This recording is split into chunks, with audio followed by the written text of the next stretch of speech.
Hello മക്കളെ, നമ്മുടെ first ചാപ്റ്ററിന്റെ 6ാമത്തെ video ആണ് കേട്ടത്. ബാക്കി 5 വീഡിയോ കൂടി അപ്ലോഡ് ചെയ്തിട്ടുണ്ട്. കാണാത്തവരുണ്ടെങ്കിൽ കാണണം കേട്ടാ. പിന്നെ നമ്മുടെ വീഡിയോ കാണുന്നവരെല്ലാവരും സബ്സ്ക്രൈബ് ചെയ്യാതെയാണ് 79% പേരും കാണുന്നത്. നമുക്ക് YT സ്റ്റുഡിയോയിൽ നോക്കുമ്പോൾ അത് കാണാൻ പറ്റും. അപ്പൊ പ്രിയമുള്ള കുട്ടികൾ അത് ഒന്ന് സബ്സ്ക്രൈബ് ചെയ്തിട്ട് കാണാൻ ശ്രമിക്കണേ. അപ്പൊ ഇന്നലെ കഴിഞ്ഞ ക്ലാസ്സിൽ നമ്മൾ പറഞ്ഞു നിർത്തിയത് ക്രോസിനെ കുറിച്ചാണ് അല്ലെ. മെന്റലിന്റെ മോണോഹൈബ്രിഡ് ക്രോസ് ആണ് നമ്മൾ കണ്ടത്. അതിനെ ടെസ്റ്റ് ക്രോസ് ചെയ്യുന്നത് എങ്ങനെയാണ്, അതിന്റെ റേഷ്യോ എങ്ങനെയാണ്, ഈ ഫിനോട്ടിപ്പിക് റേഷ്യോ എങ്ങനെയാണ്, ജീനോടൈപ്പ് എങ്ങനെയാണെന്നൊക്കെ നമ്മൾ കണ്ടു. അതിന്റെ നോട്ട്സ് ഒക്കെ നമ്മൾ പറഞ്ഞു കഴിഞ്ഞു. ഇന്ന് നമുക്ക് പറയാനുള്ളത് മെന്റലിന്റെ പോസ്റ്റുലേറ്റ്സ് ആണ്. മെന്റലിന്റെ അനുമാനങ്ങൾ എന്തൊക്കെയായിരുന്നു എന്നാണ് നമുക്ക് പറയാനുള്ളത്. അപ്പൊ പേജ് നമ്പർ 25 മെന്റൽസ് പോസ്റ്റുലേറ്റ്സ് എന്ന് പറഞ്ഞിട്ട് ഒരു ബോക്സിൽ കൊടുത്തിട്ടുണ്ട്. നമുക്ക് അതൊന്ന് വായിച്ചു നോക്കാം. A trait is controlled by 2 factors. ഒരു ട്രേറ്റിനെ കൺട്രോൾ ചെയ്യാനായിട്ട് 2 ഫാക്ടേഴ്സ് ഉണ്ട്. എന്താണ് ഈ ഫാക്ടർ എന്ന് മെന്റൽ ഡിനോട്ട് ചെയ്യുന്നത്? എന്തിനാണ്? ജീനിനെയാണ് അല്ലെ ഫാക്ടർ എന്ന് ഡിനോട്ട് ചെയ്യുന്നത്. അപ്പൊ ഓരോ ക്യാരക്ടറിനെയും കൺട്രോൾ ചെയ്യാനായിട്ട് 2 ഫാക്ടർ ഉണ്ട്. Okay. When a pair of contrasting trait is subjected to hybridization. ഒരു കോൺട്രാസ്റ്റിംഗ് ട്രേറ്റ്, ഒരു പെയർ കോൺട്രാസ്റ്റിംഗ് ട്രേറ്റിനെ നമ്മൾ ഹൈബ്രിഡൈസേഷൻ വിധേയമാക്കുകയാണെങ്കിൽ only one of contrasting trait is expressed in the offsprings of the first generation. First ജനറേഷനിൽ അതിൽ ഏതെങ്കിലും ഒരു contrasting trait മാത്രമേ അപ്പിയർ ചെയ്യുള്ളൂ, അത് എക്സ്പ്രസ് ചെയ്യുള്ളൂ. മറ്റേതെന്തായിരിക്കും? And other remains hidden. മറ്റേത് ഇങ്ങനെ ഒളിഞ്ഞിരിക്കുകയായിരിക്കും. The trait that appears in the first generation is called dominant trait. First ജനറേഷനിൽ നമുക്ക് കാണാൻ പറ്റുന്ന അപ്പിയർ ചെയ്യുന്ന ആ ട്രേറ്റിനെയാണ് നമ്മൾ എന്ത് വിളിക്കുക? ഡോമിനന്റ് ട്രേറ്റ് എന്ന് വിളിക്കുക. And the hidden trait is called recessive trait. മറഞ്ഞിരിക്കുന്ന ഗുണത്തിന് നമ്മൾ എന്താ പറയാ? റിസസീവ് ട്രേറ്റ് എന്നാണ് പറയാ. The trait hidden in the first generation reappears in the second generation. First ജനറേഷനിൽ ഈ ഒളിച്ചിരിക്കുന്ന ഈ ട്രേറ്റ് അല്ലെങ്കിൽ ക്യാരക്ടർ സെക്കൻഡ് ജനറേഷനിൽ റീഅപ്പിയർ ചെയ്യുന്നുണ്ട്. ഓക്കെ. അപ്പൊ ഇതിവിടെ എങ്ങനെയാണ് നമുക്ക് മനസ്സിലാക്കാം? A pair of contrasting traits എന്ന് പറയുമ്പോൾ നമ്മൾ എന്തിനാണ് ഇത്? ടോളും ഡോർഫും അല്ലെ. പ്ലാന്റ് ഹൈറ്റ് എന്ന് പറയുന്ന ആ ക്യാരക്ടറിൽ ടോളും ഡോർഫിനും തമ്മിലാണ് നമ്മൾ ക്രോസ് ഹൈബ്രിഡൈസേഷൻ എക്സ്പീരിമെന്റ്സ് നടത്തിയത്. അപ്പൊ ഫസ്റ്റ് ജനറേഷനിൽ എന്താണ് എക്സ്പ്രസ് ചെയ്തത്? ഫസ്റ്റ് ജനറേഷനിൽ ടോള് മാത്രമേ എക്സ്പ്രസ് ചെയ്തുള്ളൂ. പക്ഷെ ഡോർഫ് അവിടെ എന്താണ്? ഒളിഞ്ഞിരിക്കുകയാണ് ചെയ്തത്. എന്നിട്ട് ഈ ടോളിനെ, നമുക്ക് ഫസ്റ്റ് ജനറേഷനിൽ കിട്ടിയ ടോളിനെ സെൽഫ് പോളിനേഷൻ ചെയ്തപ്പോൾ നമുക്ക് എന്താണ് കിട്ടിയത്? സെക്കൻഡ് ജനറേഷനിൽ കിട്ടിയത് ടോളും ഡോർഫും കിട്ടി. അതായത് ആ ഒളിഞ്ഞിരുന്ന ഗുണം എക്സ്പ്രസ് ചെയ്തു. അപ്പൊ ഇവിടെ നമുക്ക് നോക്കാനുള്ളത് റിസസീവ് ട്രേറ്റ് എന്താണ്, ഡോമിനന്റ് ട്രേറ്റ് എന്താണെന്നാണ് അറിയേണ്ടത്. ഫസ്റ്റ് ജനറേഷനിൽ അപ്പിയർ ചെയ്യുന്നതാണ് എന്ത്? Dominant trait. The trait that appears in the first generation is called dominant trait and the hidden trait is called recessive trait. ഇത് രണ്ടിതിൽ പഠിച്ചു. ഇനി പോസ്റ്റുലേറ്റ്സ് മൊത്തം പഠിക്കേണ്ടതാണ്. ഈ റിസസീവ് ട്രേറ്റ് എന്താണ്, ഡോമിനന്റ് ട്രേറ്റ് എന്താണെന്ന് കൂടി അറിഞ്ഞിരിക്കണം. Okay. When gametes are formed, the factors that determine trait gets separate without mixing. Gamete form ചെയ്യുന്ന സമയത്ത് ഈ ട്രേറ്റിനെ ഡിറ്റർമിൻ ചെയ്യുന്ന ഫാക്ടേഴ്സ് മിക്സിംഗ് നടക്കാതെ തന്നെ സെപ്പറേറ്റ് ചെയ്യാണ് ചെയ്യുന്നത്. അതായത് ഗാമറ്റ് ഫോർമേഷന്റെ സമയത്ത് ഈ ട്രേറ്റിനെ ഡിറ്റർമിൻ ചെയ്യുന്ന ഫാക്ടേഴ്സ് മിക്സ് ചെയ്യാതെ സെപ്പറേറ്റ് ചെയ്യാണ് ചെയ്യുന്നത്. Traits gets separated without mixing ഇല്ലാതെ സെപ്പറേറ്റ് ചെയ്യുന്നു. The ratio of dominant to recessive trait in the offsprings of the second generation is 3:1 ratio. ഈ ഡോമിനന്റിന്റെയും റിസസീവിന്റെയും ഓസ്പ്രിങ്സ് നമുക്ക് കിട്ടിയല്ലോ സെക്കൻഡ് ജനറേഷനിൽ. അതായത് ഫസ്റ്റ് ജനറേഷനിൽ കിട്ടിയ പ്ലാന്റിനെ സെൽഫ് പോളിനേഷൻ നടത്തിയിട്ട് സെക്കൻഡ് ജനറേഷൻ കിട്ടി. ആ റേഷ്യോ ആണ് ഈ പറയുന്നത് 3:1 ആണ് അല്ലെ. എന്തായിരുന്നു? 3 ഡോമിനന്റും 1 റിസസീവ് ആണ് കിട്ടിയത്. ഓക്കെ. ഇത്രയേ ഉള്ളൂ കേട്ടോ. അപ്പൊ നന്നായിട്ട് അറിഞ്ഞിരിക്കേണ്ടതാണ്. നോക്കിയാൽ ആ ബോക്സിന്റെ താഴെയായിട്ട് 2 ക്വസ്റ്റ്യൻസ് ആണ് കൊടുത്തിട്ടുള്ളത്. First question, why was a plant with intermediate height not formed by the combination of tall and dwarf. ഈ ടോളും ഡോർഫും ചേർന്നിട്ടുള്ള ഒരു ഇന്റർമീഡിയറ്റ് ഹൈറ്റ് ഉള്ള ഒരു പ്ലാന്റ് എന്തുകൊണ്ടാണ് ഫോം ചെയ്യാതെ ഇരുന്നത്? നമ്മുടെ മെന്റലിന്റെ പോസ്റ്റുലേറ്റിൽ 3rd പോസ്റ്റുലേറ്റ് പറയണില്ലേ, അത് ആൻസർ ആയിട്ട് പറഞ്ഞാലും മതി. When gametes are formed, the factors that determine traits gets separated without mixing നടക്കാതെയാണ് ഈ ഗാമറ്റ്സില് ഫാക്ടേഴ്സ് സെപ്പറേറ്റ് ചെയ്യുന്നത്. മിക്സിംഗ് നടന്നാലല്ലേ ഒരു കോമ്പിനേഷൻ അല്ലെങ്കിൽ ഒരു കോമ്പിനേഷൻ ഓഫ് ക്യാരക്ടർ അപ്പിയർ ചെയ്യാനായിട്ട് ചാൻസ് ഉള്ളൂ. അപ്പൊ മിക്സിംഗ് നടക്കാതെയാണ് ഈ ഫാക്ടേഴ്സ് ഗാമറ്റ്സിലൂടെ സെപ്പറേറ്റ് ചെയ്യണത് എന്നാണ് പറഞ്ഞത്. അപ്പൊ ആ 3rd പോയിന്റ് പറഞ്ഞാലും മതി, അല്ലെങ്കിൽ ഇത് നോക്കാം. Answer, because tall is a dominant trait and dwarf is a recessive trait. Tall എന്ന് പറഞ്ഞാൽ ഡോമിനന്റ് ട്രേറ്റ് ആണ്, ഡോർഫ് എന്ന് പറയുന്നതാണ് റിസസീവ് ട്രേറ്റ്. അത് എല്ലാ ക്യാരക്ടറിലും ഉണ്ടാവും. നമ്മൾ ഇനി പോകെ പല എക്സ്പെരിമെന്റ് നോക്കുമ്പോൾ അതിലൊക്കെ ഇങ്ങനെ ഡോമിനന്റും റിസസീവും സെപ്പറേറ്റ് ആയിട്ട് നമുക്ക് കാണാൻ പറ്റും. നോക്കി ഈ നോട്ടിലെ പോയിന്റ് നോക്കി ഒന്ന്.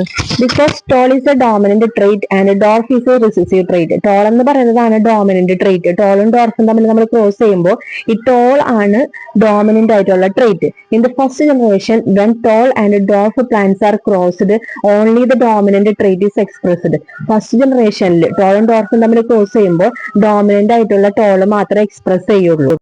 നമ്മുടെ റിസസീവ് ട്രേറ്റ് ഏതാണ്? ഡോർഫ് ആണ്. അത് എക്സ്പ്രസ് ചെയ്യില്ല, അത് ഹിഡൻ ആയിട്ട് ഇരിക്കുകയാണ് ചെയ്യാട്ടോ. The genes do not blend ചെയ്യുന്നില്ല, മിക്സിംഗ് നടക്കുന്നില്ല. They follow the principle of dominance. നമ്മൾ ഇനി പോകുമ്പോൾ ഈ ടെക്സ്റ്റ് ബുക്കിൽ തന്നെ വായിക്കും പ്രിൻസിപ്പിൾ ഓഫ് ഡോമിനൻസ് എന്താണെന്ന്.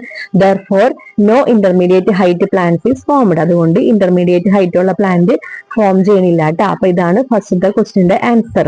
റീകോമ്പിനേഷൻ നടക്കുന്നില്ല, അല്ലെങ്കിൽ ഗ്യാമറ്റ്സ് ഫോം ചെയ്യുന്ന സമയത്ത് ഫാക്ടേഴ്സിന്റെ മിക്സിംഗ് നടക്കുന്നില്ല, അതുകൊണ്ടാണ് ഇന്റർമീഡിയറ്റ് ഹൈറ്റ് ഉള്ള പ്ലാന്റ് ഫോം ചെയ്യാത്തത്. സെക്കൻഡ് ക്വസ്റ്റ്യൻ നോക്കാം. സെക്കൻഡ് ക്വസ്റ്റ്യൻ ട്ടാ.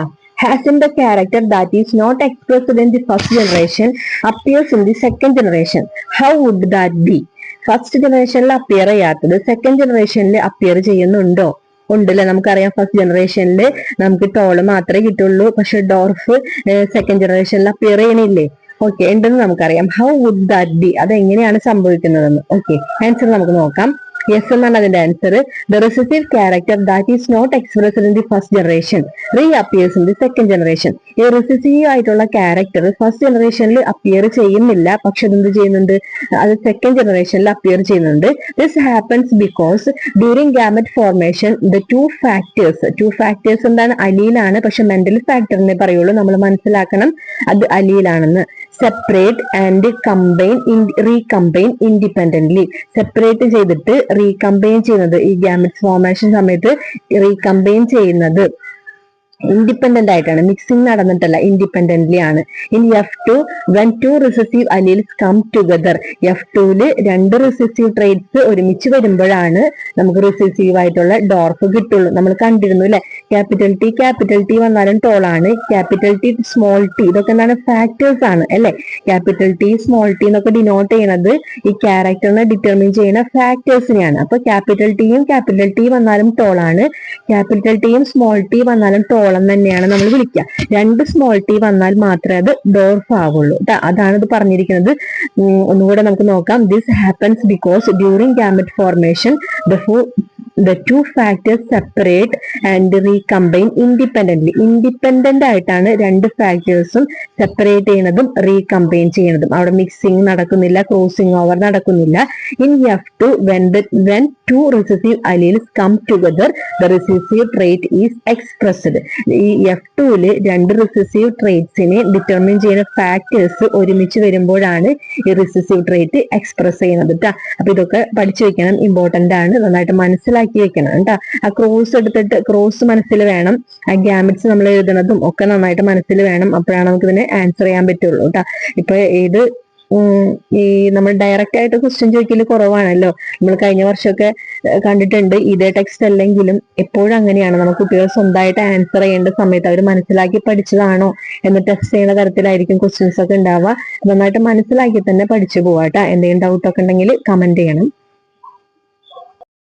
അപ്പൊ നോക്കിയ മക്കളെ, ഇത്രയും നമ്മൾ പഠിച്ചത് മോണോ ഹൈബ്രിഡ് ക്രോസ് ആയിരുന്നു. മെന്റലിന്റെ മോണോ ഹൈബ്രിഡ് ക്രോസ് ആയിരുന്നു നമ്മൾ ഇത്രയും പഠിച്ചത്. മോണോ എന്ന് പറയുമ്പോൾ എന്താണ്?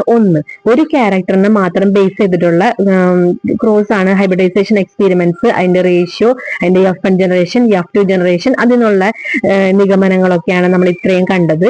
ഇനി നമ്മൾ പഠിക്കാൻ പോണത് ഡൈ ഹൈബ്രിഡ് ക്രോസ് ആണ്. ഡൈ എന്ന് പറഞ്ഞാൽ എന്താണ്? നേരത്തെ ടീച്ചർ പറഞ്ഞതുപോലെ ഡൈ എന്ന് പറഞ്ഞാൽ 2 ആണ് അല്ലെ. മോണോ 1, ഡൈ 2, ട്രൈ 3 അങ്ങനെയാണ് അല്ലെ. ഡൈ ഹൈബ്രിഡ് ക്രോസ് ആണ് നമ്മൾ പഠിക്കാൻ പോണത്. അപ്പൊ അതിന്റെ വേർഡ് തന്നെ നമുക്കറിയാം, എന്ത്? രണ്ട് ക്യാരക്ടറിനെ ബേസ് ചെയ്തിട്ടുള്ള ക്രോസ് ആണ്. ഇവിടെ നോക്കിയേ, നമ്മുടെ page number 26 toll and round seeded എന്നാണ് അല്ലെ. ടോൾ എന്ന് പറയുമ്പോൾ എന്താണ്? പ്ലാന്റ് ഹൈറ്റ് എന്നൊരു ക്യാരക്ടർ ആണ്. റൗണ്ട് സീഡഡ് എന്ന് പറഞ്ഞാൽ എന്താ? സീഡ് ഷേപ്പ് അല്ലെ. അപ്പൊ പ്ലാന്റ് ഹൈറ്റും സീഡ് ഷേപ്പും ഈ രണ്ട് ക്യാരക്ടറിനെ ബേസ് ചെയ്തിട്ടുള്ള ക്രോസ് ആണ് നമ്മൾ ഈ ഡൈ ഹൈബ്രിഡ് ക്രോസിൽ പഠിക്കാനുള്ളത്. ഓക്കെ, ഇതിൽ ഡോമിനന്റ് ആയിട്ടുള്ള ക്യാരക്ടർ ഏതാണ്? ഈ ഫസ്റ്റ് എഴുതുന്നത് ടോൾ ആൻഡ് റൗണ്ട് സീഡഡ് എന്നുള്ളതാണ്. ഇതിൽ ഡോമിനന്റ് ആയിട്ടുള്ള ടോളും റൗണ്ട് സീഡും ഇതിലെന്താണ്? ഡോമിനന്റ് ആയിട്ടുള്ള ട്രേറ്റ് ആണ്. ഡോർഫും റിങ്കിൾഡ് സീഡും ഇതാണ് ഇതിന്റെ റിസസീവ് ആയിട്ടുള്ള ട്രേറ്റ്സ്. ഓക്കെ, എല്ലാ ക്രോസ് ക്രോസിലുണ്ടായിരിക്കും ഡോമിനന്റ് ട്രേറ്റ് അല്ലെങ്കിൽ ഡോമിനന്റ് ക്യാരക്ടറും റിസസീവ് ക്യാരക്ടറും. ഇപ്പൊ നമ്മൾ പഠിക്കാൻ പോകുന്ന ഡൈഹൈബ്രിഡ് ക്രോസിലെ ഡോമിനന്റ് ആയിട്ടുള്ള ട്രേറ്റ്സ് ഏതൊക്കെയാണെന്ന് വെച്ചാൽ ടോൾ ആൻഡ് റൗണ്ട്. റൗണ്ട് എന്താണ്? സീഡിന്റെ ഷേപ്പിനെ ഡിനോട്ട് ചെയ്യുന്നതാണ്. ഇപ്പുറത്ത് എന്താണ്? എന്തായിട്ടാണ് ക്രോസ് ചെയ്യുന്നത്? Dwarf and wrinkled seeded. Dwarf പൊക്കം കുറഞ്ഞ ചുളിഞ്ഞ സീഡുകൾ ഉള്ളതായിട്ട് ക്രോസ് ചെയ്യണം അല്ലെ. പൊക്കം കൂടുതലും റൗണ്ട് സീഡ് ഉള്ളതായിട്ടുള്ള ഒരു പ്ലാന്റിനെ പൊക്കം കുറഞ്ഞതും റിങ്കിൾഡ് സീഡ് ഉള്ളതായിട്ടുള്ള ഒരു പ്ലാന്റ് ആയിട്ട് ക്രോസ് ചെയ്യണം. അങ്ങനെയാണെങ്കിൽ അതിന്റെ F1 ജനറേഷനിൽ നമുക്ക് എങ്ങനത്തെ പ്ലാന്റിനെയാണ് കിട്ടുക? അതിന്റെ ഗാമറ്റ്സ് എങ്ങനെ എഴുതുന്നത് നോക്കിയാൽ 2 ക്യാരക്ടർ ഉണ്ടല്ലോ. അപ്പൊ രണ്ടിനും ഓരോ ലെറ്റർ വെച്ചിട്ടാണ് ഗാമറ്റ്സ് എഴുതുന്നത്. കണ്ടോ? TR, capital T, capital T, capital R, capital R എന്നാണ് നമ്മൾ ഡിനോട്ട് ചെയ്യുന്നത് അല്ലെ. ഡോഫ് ആൻഡ് റിങ്കിൾഡിന് നമ്മൾ എങ്ങനെയാണ് എഴുതുക? Small T. അത് റിസസീവ് ക്യാരക്ടർ ആയതുകൊണ്ട് തന്നെ അതിനെന്ത് ചെയ്യണം? സ്മോൾ ടി അല്ലെങ്കിൽ സ്മോൾ ലെറ്റേഴ്സ് വെച്ചിട്ടാണ് ഡിനോട്ട് ചെയ്യുക കേട്ടോ. അതായത് ഡോമിനന്റ് ആയിട്ടുള്ള ക്യാരക്ടറിന് നമ്മൾ ക്യാപിറ്റൽ ലെറ്റേഴ്സ് വെച്ചിട്ടും റിസസീവ് ആയിട്ടുള്ള ക്യാരക്ടറിന് നമ്മൾ സ്മോൾ ലെറ്റർ വെച്ചിട്ടാണ് എപ്പോഴും എഴുതേണ്ടത്. അപ്പൊ ഇത് റിസസീവ് ക്യാരക്ടർ ആണ്. നമ്മൾ ഡോർഫും റിങ്കിൾഡ് എന്ന് പറഞ്ഞാൽ റിസസീവ് ക്യാരക്ടർ ആണ്. അതുകൊണ്ട് തന്നെ ഈ ഡോഫിന് പകരം സ്മോൾ ടി. ഡോഫിന് പകരം കൊണ്ട് സ്മോൾ ഡി എഴുതരുത് കേട്ടോ. ഏതാണോ നമ്മള് ഈ ഡോമിനന്റ് ആയിട്ടുള്ളതിന് നമ്മൾ കൊടുക്കണ ലെറ്റർ ഏതാണോ അതിന്റെ തന്നെ സ്മോൾ ലെറ്റർ ആയിരിക്കണം എന്ത് അതിന്റെ റിസസീവിന് എഴുതേണ്ടത്. അത് ക്ലിയർ ആയോ? അതായത് ടോൾ എന്ന് പറയുന്ന പ്ലാന്റ് ഹൈറ്റിൽ ടോൾ എന്ന് പറയുന്ന ക്യാരക്ടറാണ് അതിന്റെ ഡോമിനന്റ്. അപ്പൊ അതിന് നമ്മൾ എന്താണ്? അതിന് നമ്മൾ ക്യാപിറ്റൽ ടി കൊടുത്തിട്ടുണ്ടെങ്കിൽ അതിന്റെ തന്നെ റിസസീവ് ക്യാരക്ടർ ആണ് എന്ത്? ഡോഫ്. അതിന് നമ്മൾ എന്താ കൊടുക്കേണ്ടത്? ഇതിന്റെ തന്നെ ഈ ടോളിന് നമ്മൾ എഴുതിയ ക്യാപിറ്റൽ ടിയുടെ തന്നെ സ്മോൾ ലെറ്റർ ആണ് ഇതിന് കൊടുക്കേണ്ടത്. അല്ലെങ്കിൽ ഡോഫിന് കൊണ്ട് ഡി എന്ന് എഴുതാൻ പാടില്ല. ഓക്കെ. അതുപോലെ തന്നെ ഈ റൗണ്ടിന് നമ്മൾ എന്താ കൊടുത്തത്? ക്യാപിറ്റൽ ആർ എന്നാണ് കൊടുത്തത് അല്ലെ. റൗണ്ട് ആണ് ഇവിടെ ഡോമിനന്റ് ക്യാരക്ടർ. അതിന് ക്യാപിറ്റൽ ആർ ആണ് കൊടുത്തു. അപ്പൊ അതിന്റെ തന്നെ റിസസീവ് ക്യാരക്ടർ ആണ് റിങ്കിൾഡ്. അപ്പൊ അതിന്റെ സ്മോൾ ലെറ്റർ ആണ് ഇവിടെ എഴുതേണ്ടത്. റിങ്കിൾഡിന് പകരം W കൊണ്ട് എഴുതാൻ പാടില്ല. ഓക്കെ, അത് ശ്രദ്ധിക്കണം കേട്ടാ. അപ്പൊ ഗാമറ്റ്സ് ഒക്കെ നമ്മൾ എഴുതി.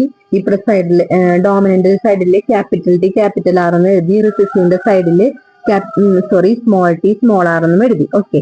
ഈ ഗാമറ്റ്സ് തമ്മിൽ കമ്പൈൻ ചെയ്യുമ്പോൾ ഉണ്ടായത് എങ്ങനെയാണ്? F1 ജനറേഷൻ നമുക്ക് എങ്ങനെയാണ് ഉണ്ടായത്? ഇത് രണ്ടും എഴുതുക. Capital T small T. അതായത് ഓരോ ചെറത്തിന്റെ തന്നെ ഓരോ ലെറ്ററിന്റെ തന്നെ ക്യാപിറ്റലും സ്മോളും ഒരുമിച്ച് എഴുതുക. പിന്നെ അടുത്ത ലെറ്ററിന്റെ ക്യാപിറ്റലും സ്മോൾ ഒരുമിച്ച് എഴുതുക. അല്ലാണ്ട് ചെന്നിട്ട് capital T capital R small T small R എന്ന് നമ്മൾ കൊണ്ട് എഴുതാൻ പാടില്ല. ഈ ഡോമിനന്റ് ക്യാരക്ടറിന്റെ ലെറ്റേഴ്സ് ആദ്യം എഴുതുക. അതിന്റെ തന്നെ റിസസീവ് ക്യാരക്ടറിന്റെ ലെറ്റർ പിന്നെ എഴുതുക. പിന്നെ അടുത്ത ഡോമിനന്റ് ക്യാരക്ടറിന്റെ ലെറ്റർ എഴുതുക. അടുത്ത റിസസീവ് ക്യാരക്ടറിന്റെ ലെറ്റർ എഴുതുക. ഈ തരത്തിലായിരിക്കണം എഴുതേണ്ടത്. ഇത് ശ്രദ്ധിക്കണം കേട്ടോ, എക്സാമിന് ഉണ്ടാവുന്നതാണ്. അപ്പൊ എങ്ങനെ എഴുതി? നമ്മൾ ഗാമറ്റ്സ് എങ്ങനെയാണ്? ക്യാപിറ്റൽ ടി ക്യാപിറ്റൽ ആറും ഇപ്പുറത്തെ സൈഡിലെ gamete small T small R ആയിരുന്നു. അത് കമ്പൈൻ ചെയ്തപ്പോ എങ്ങനെയാണ് നമുക്ക് കിട്ടിയത്? അതിന്റെ ജീനോ ടൈപ്പ് എങ്ങനെയാണ് നമുക്ക് കിട്ടിയത്? Capital T small T capital R small R എന്ന് കിട്ടി. ഇതിന്റെ ക്യാരക്ടർ എങ്ങനെയായിരിക്കും നമുക്കറിയാം അല്ലെ. ഒരു ക്യാപിറ്റൽ ടി എങ്കിലും വന്നിട്ടുണ്ടെങ്കിൽ അതെന്തായിരിക്കും? ടോൾ ആയിരിക്കും. ഒരു ക്യാപിറ്റൽ ആർ എങ്കിലും വന്നിട്ടുണ്ടെങ്കിൽ അതെന്തായിരിക്കും? റെഡ് ആയിരിക്കും. അപ്പൊ ടോൾ ആൻഡ് റൗണ്ട് സീഡഡ് തന്നെയാണ് നമുക്ക് F1 ജനറേഷനിൽ കിട്ടിയിരിക്കുന്നത്. അതാണ് ഇവിടുത്തെ ഡോമിനന്റ് ആയിട്ടുള്ള ക്യാരക്ടർ. ഇനി നമ്മൾ നേരത്തെ ചെയ്തതുപോലെ തന്നെ എന്ത് ചെയ്യണം? ഇതിനെ സെൽഫ് പോളിനേഷൻ നടത്തണം. ഏതിനൊക്കെയാണ് നമ്മൾ സെൽഫ് പോളിനേഷൻ നടത്തുന്നത്? Capital T small T capital R small ആറിനെ അതുകൊണ്ട് തന്നെ സെൽഫ് പോളിനേഷൻ നടത്തുക. Capital T small T capital R small R. ഇപ്പോൾ ഈ മോണോ ഹൈബ്രിഡ് ക്രോസിലായിരുന്നപ്പോൾ നമുക്ക് ആകെ 4 ഗാമറ്റ്സേ ഉണ്ടായിരുന്നുള്ളൂ F1 അല്ലേ. പക്ഷെ ഇവിടെ അങ്ങനെയല്ല എഴുതേണ്ടത്. നമുക്കിവിടെ ഇതുപോലൊരു ബോക്സ് വരച്ചിട്ടാണ് ഇത് ചെയ്യേണ്ടത്. മുകളിൽ ഇങ്ങനെ ഗാമറ്റ്സ് എഴുതുക. അതായത് ആദ്യം ക്യാപിറ്റൽ ടി വെച്ചിട്ടുള്ളത് എഴുതുക. Capital T capital R capital T small R. പിന്നെ സ്മോൾ ടി വെച്ചിട്ടുള്ളത് എഴുതുക. Small T capital R small T small R. അതുപോലെ തന്നെ ഇപ്പുറത്തെ സൈഡിലേക്ക് എഴുതുക. 2 സൈഡിൽ നിന്നുള്ള ഗാമറ്റ്സ് ഇല്ലേ, ഇപ്പുറത്തെ സൈഡിലേക്ക് എഴുതുക. Capital T capital R capital T small R small T capital R small T small R. Same തന്നെയാണ് അപ്പുറത്തും ഇപ്പുറത്തും എഴുതേണ്ടത്. ഇനി ഇത് കമ്പൈൻ ചെയ്തിട്ടാണ് നമ്മൾ ഇതിൻ്റെ ഉള്ളിലേക്ക് എഴുതേണ്ടത്. മക്കൾക്ക് മനസ്സിലായോ? നമ്മളെന്താണ് നേരത്തെ മോണോ ഹൈബ്രിഡിലാണെങ്കിൽ ഒരു ക്യാരക്ടർ മാത്രമേ എടുത്തിട്ടുണ്ടായിരുന്നുള്ളൂ, ടോളും ഡോർഫും. ഇവിടെ ആയിരുന്നപ്പോൾ എന്താണ് നമ്മൾ സീഡ് ഷേപ്പ് എന്ന് പറഞ്ഞാൽ വേറൊരു ക്യാരക്ടറും കൂടി എടുക്കുകയാണ്. സീഡ് ഷേപ്പിൽ 2 ഷേപ്പ് ഉണ്ട്. റൗണ്ട് സീഡ് ഉള്ളതുണ്ട്, റിങ്കിൾഡ് സീഡ് ഉള്ളതുണ്ട്. അപ്പോൾ ടോൾ ആയിട്ടുള്ളൊരു പ്ലാന്റിൽ റൗണ്ട് സീഡുള്ള ഒരു പ്ലാന്റിന് നമ്മൾ എടുത്തു ഒരു പാരൻ്റായിട്ട്. ഒരു പാരൻ്റ് എന്തായിട്ട് എടുത്തു? ഡോർഫായിട്ട് റിങ്കിൾഡ് സീഡ് ഉള്ളൊരു പ്ലാന്റിനെ അടുത്ത പാരൻ്റായിട്ടുള്ളൂ. 2 പാരൻറ്റുകൾ തമ്മിലാണല്ലോ നമ്മൾ ക്രോസ് ചെയ്യണത്. അപ്പോൾ ഒരു parent toll and round sided, മറ്റേ പാരൻറ്റ് എന്താണ് ഡോർഫ് ആൻഡ് റിങ്കിൾഡ് സൈഡഡ് ആയിട്ടുള്ളതിനെ എടുത്തു. അതിനെ തമ്മിൽ ക്രോസ് ചെയ്തപ്പോൾ നമുക്ക് F1 എന്താണ് കിട്ടിയത്? ഡോമിനൻ്റ് ക്യാരക്ടർ ഏതാണ് ഇവിടെ? ടോൾ ആൻഡ് റൗണ്ട് സൈഡഡ് അത് തന്നെയാണ് കിട്ടിയത് F1. നമ്മൾ നേരത്തെ മോണോ ഹൈബ്രിഡിൽ ചെയ്ത പോലെ തന്നെ ഇവിടെ എന്ത് ചെയ്തു? ഈ ടോൾ ആൻഡ് റൗണ്ട് സൈഡഡ് എന്ന് പറഞ്ഞതിനെ സെൽഫ് പോളിനേഷൻ നടത്തി അല്ലേ. ഇതിൻ്റെ എന്താണ്? ഇതിൻ്റെ phenotype toll and round sided ആണെങ്കിലും ഇവിടെ ജീനോടൈപ്പിൽ വ്യത്യാസമുണ്ട് അല്ലേ. ഇവിടെ എന്താണ്? ഒരു ക്യാപിറ്റൽ ടിയും ഒരു സ്മോൾ ടി ആണ്, ഒരു ക്യാപിറ്റൽ ആറും ഒരു സ്മോൾ ആറാണ്. ഇവിടെ എന്താണ്? ആരാണ് ഇവിടെ ഒളിഞ്ഞിരിക്കുന്നത്? റിസസീവ് ക്യാരക്ടർ ആയിട്ടുള്ള ഡോർഫ് ആൻഡ് റിങ്കിൾഡ് ഈ F1 ജനറേഷനിൽ ഒളിഞ്ഞിരിക്കുന്നുണ്ട് അല്ലേ. അതിന് F2 എക്സ്പ്രസ് ചെയ്യണ്ടോന്നാണ് നമ്മൾ നോക്കാൻ പോണത്. അപ്പോൾ അതിന് സെൽഫ് പോളിനേഷൻ നടത്തി ഗ്യാമറ്റ്സ് ഒക്കെ എഴുതി ഇങ്ങനെ ബോക്സിലൊക്കെ ആക്കി. ഫസ്റ്റത്തെ ബോക്സിൽ നോക്കിയാൽ എന്താണ് എഴുതിയിരിക്കുന്നത്? ഈ ആദ്യത്തെ രണ്ട് ബോക്സും തമ്മിൽ കമ്പൈൻ ചെയ്തിട്ടാണ് എഴുതിയിരിക്കുന്നത്. അതിലെന്താണ്? 2 ക്യാപിറ്റൽ ടി ഉണ്ട്, 2 ക്യാപിറ്റൽ ആർ ഉണ്ട്. അപ്പം നമ്മൾ എന്തെന്ന് എഴുതുക? ടോൾ ആൻഡ് റൗണ്ട് സൈഡഡ് എന്നാണ് ഇതിനെ വായിക്കേണ്ടത് അല്ലേ. ടോൾ ക്യാപിറ്റൽ ടി എന്താണ്? ടോളാണ്. ക്യാപിറ്റൽ ആർ എന്താണ്? റൗണ്ടാണ്. അപ്പോൾ ഇപ്പുറത്തെ ബോക്സിൽ എന്തായിരിക്കും നമ്മൾ എഴുതുക? ഇപ്പുറത്തെ ബോക്സിൻ്റെ മുകളിൽ എന്താണ്? ക്യാപിറ്റൽ ടിയും സ്മോൾ ആർ ഉണ്ട്. ഈ സൈഡിൽ എന്താ? ലെഫ്റ്റ് സൈഡിൽ എന്താണ്? ക്യാപിറ്റൽ ടിയും ക്യാപിറ്റൽ ആർ ആണ്. അപ്പോൾ ക്യാപിറ്റൽ ടി ഒരുമിച്ച് എഴുതുക, ക്യാപിറ്റൽ ആർ സ്മോൾ ആർ ഒരുമിച്ച് എഴുതുക. അപ്പോഴും ഇവിടെ എന്താണ്? ക്യാപിറ്റൽ ടി ഒരെണ്ണെങ്കിലും വന്നാൽ ടോളാണ്, ക്യാപിറ്റൽ ആർ ഒരെണ്ണെങ്കിലും വന്നാൽ എന്താണ്? റൗണ്ടാണ് അല്ലേ. അപ്പോൾ ഇവിടുത്തെ ജീനോടൈപ്പിൽ നല്ലോണം വ്യത്യാസം ഉണ്ടായിരിക്കും. ഫീനോടൈപ്പാണ് 3-4 തരത്തിലുള്ളത് വരുന്നുണ്ട് കേട്ടോ. അപ്പോൾ നമുക്ക് നോക്കാം അതിൻ്റെ ആൻസർ എങ്ങനെയാണെന്ന് നമുക്ക് നോക്കാം. ഇത് ഫില്ല് ചെയ്തിട്ടുള്ള ടീച്ചർ കാണിച്ചു തരാം. ഇവിടെ നോക്കിയേ എങ്ങനെയാണ് വരണമെന്ന് നോക്കിയേ. ഇത് ഫില്ല് ചെയ്ത് വെച്ചോട്ടെ മക്കൾ, ബുക്കിലോ എവിടെയെങ്കിലും ഇത് നോക്കിയിട്ട് ഫില്ല് ചെയ്ത് വെച്ചോ. എങ്ങനെയാണ് നമ്മൾ എഴുതേണ്ടത്? ക്യാപിറ്റൽ ടി ക്യാപിറ്റൽ ആർ എന്നാണ് ഫസ്റ്റ് കോളത്തിൽ. അത് നമുക്ക് തന്നിട്ടുണ്ടല്ലോ ടെക്സ്റ്റ് ബുക്കിൽ. നെക്സ്റ്റ് എന്താണ് വരിക? അതിൻ്റെ തൊട്ട് മുകളിലത്തെയും അതിന് നേരെയുള്ള ലെഫ്റ്റ് സൈഡിലത്തെയാണ് നമ്മൾ നോക്കേണ്ടത്. അപ്പോൾ ക്യാപിറ്റൽ ടി ക്യാപിറ്റൽ ആർ എന്ന് വന്നു. തേർഡ് കോളത്തിൽ അതിൻ്റെ മുകളിൽ എന്താണ്? സ്മോൾ ടി ക്യാപിറ്റൽ ആർ ആണ്. അപ്പോൾ അത് ആദ്യം എഴുതാൻ പറ്റുമോ? ഇല്ല. ഈ ഇപ്പുറത്തെ ലെഫ്റ്റ് സൈഡിൽ എന്താണ്? ക്യാപിറ്റൽ ടി ക്യാപിറ്റൽ ആർ ഉണ്ട്. അപ്പോൾ ആദ്യം ഡോമിനൻ്റ് ക്യാരക്ടറിൻ്റെ ആ ലെറ്ററാണ് എഴുതേണ്ടത് അല്ലേ. അപ്പോൾ ക്യാപിറ്റൽ ടി ഒരെണ്ണം വന്നാണ് ക്യാപിറ്റൽ ടി എഴുതി, മുകളിലത്തെ സ്മോൾ ടി എഴുതി, 2 ക്യാപിറ്റൽ ആറാണ് പിന്നെ ഉള്ളത്. അപ്പോൾ അതങ്ങനെ എഴുതി. ഓക്കെ. ഇനി നെക്സ്റ്റ് നോക്കിയേ, മുകളിൽ എന്താണ്? സ്മോൾ ടി സ്മോൾ ആറാണ്. അപ്പോൾ ആദ്യം കൊണ്ട് അത് എഴുതാൻ പാടുണ്ടോ? ഇല്ല. ലെഫ്റ്റ് സൈഡിൽ നോക്കിയപ്പോൾ എന്താണ്? ക്യാപിറ്റൽ ടി ക്യാപിറ്റൽ ആർ ഉണ്ട്. അപ്പോൾ അതിലത്തെ ക്യാപിറ്റൽ ടി ആദ്യം എഴുതി, അതിൻ്റെ തന്നെ സ്മോൾ ടി ആണ് മുകളിലുള്ളത്. അപ്പോൾ അത് ഒരുമിച്ച് എഴുതി. പിന്നെ എന്താണ്? ലെഫ്റ്റ് സൈഡിൽ ക്യാപിറ്റൽ ആർ ഉണ്ട്. അപ്പോൾ ആ ക്യാപിറ്റൽ ആർ ആദ്യം എഴുതി, മുകളിൽ സ്മോൾ ആർ ഉണ്ട്. അങ്ങനെ എഴുതി കേട്ടോ. അപ്പോൾ ക്യാപിറ്റൽ ലെറ്റർ ഉണ്ടെങ്കിൽ അത് ആദ്യം എഴുതിയിട്ട് മാത്രം അതിൻ്റെ തന്നെ റിസസീവ് ആയിട്ടുള്ളത് അതിൻ്റെ അടുത്ത് എഴുതണം. പിന്നെ നെക്സ്റ്റ് ക്യാരക്ടറിൻ്റെ ക്യാപിറ്റൽ ഉണ്ടെങ്കിൽ അത് എഴുതണം, അല്ലെങ്കിൽ റിസസീവ് എഴുതണം. ഓക്കെ.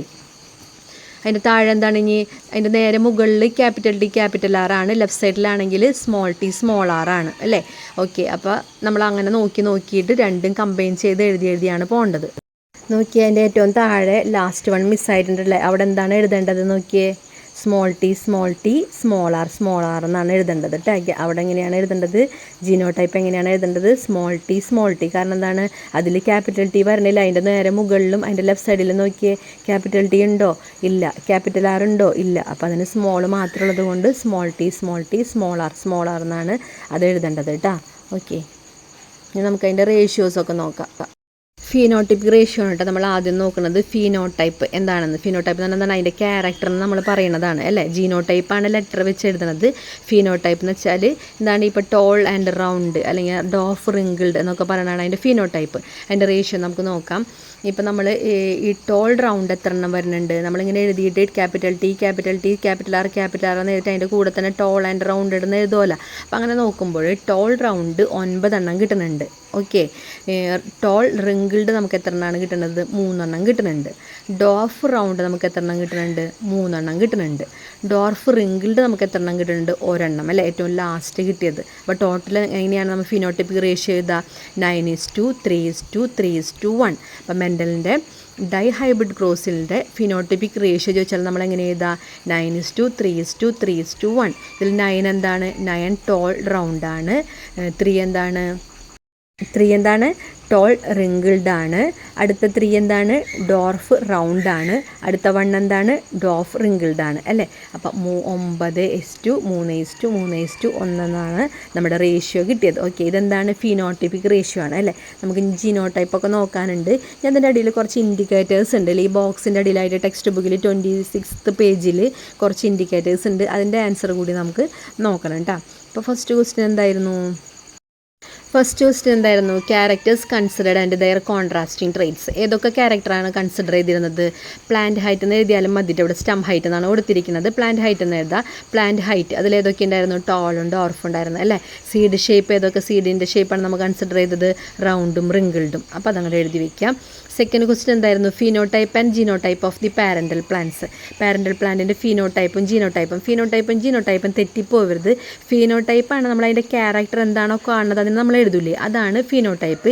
ജീനോടൈപ്പ് എന്ന് പറയുമ്പോൾ തന്നെ നമ്മൾ ഈ ലെറ്റർ വെച്ച് എഴുതൂലേ, അതാണ് genotype. Okay. Tall and round സീഡഡും ഡോർഫ് ആൻഡ് റിങ്കിൾഡ് സീഡഡ് ആയിരുന്നു എന്ത്? ഫിനോടൈപ്പ്. അതിൻ്റെ ജീനോടൈപ്പ് നമുക്ക് എങ്ങനെ എഴുതാം? ടോൾ ആൻഡ് റൗണ്ട് സീഡഡിനെ ക്യാപിറ്റൽ ടി ക്യാപിറ്റൽ ആർ എന്ന് എഴുതാം. കാരണം ഡോമിനൻ്റ് ക്യാരക്ടറാണ്, ക്യാപിറ്റൽ ലെറ്റർ വെച്ച് എഴുതണം. ഡോർഫ് ആൻഡ് റിങ്കിൾഡ് സീഡഡിനെ നമ്മളെങ്ങനെ എഴുതാം?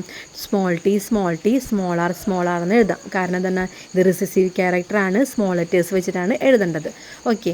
Third question, dominant and recessive traits of the first ജനറേഷനിലെ ഡോമിനൻറ്റും റിസസീവ് ആയിട്ടുള്ള ട്രേറ്റ്സ് ഏതൊക്കെയാണെന്ന്. ഡോമിനൻ്റ് ട്രേറ്റ് എന്ന് പറയുമ്പോൾ എന്താണ്? Tall and round. ഈ ക്യാപിറ്റൽ ലെറ്ററിൽ എഴുതുന്നതാണ് നമ്മുടെ ഡോമിനൻ്റ് അല്ലേ. ടോളും റൗണ്ടും ആണ് എന്ത്? ഡോമിനൻ്റ് ആയിട്ടുള്ള ട്രേറ്റ്. റിസസീവോ ഡോർഫ് ആൻഡ് റിങ്കിൾഡ്. ഇനി F1 ജനറേഷൻ ജീനോടൈപ്പ് ഓൾ എന്തായിരുന്നു? എല്ലാം എന്തായിരുന്നു?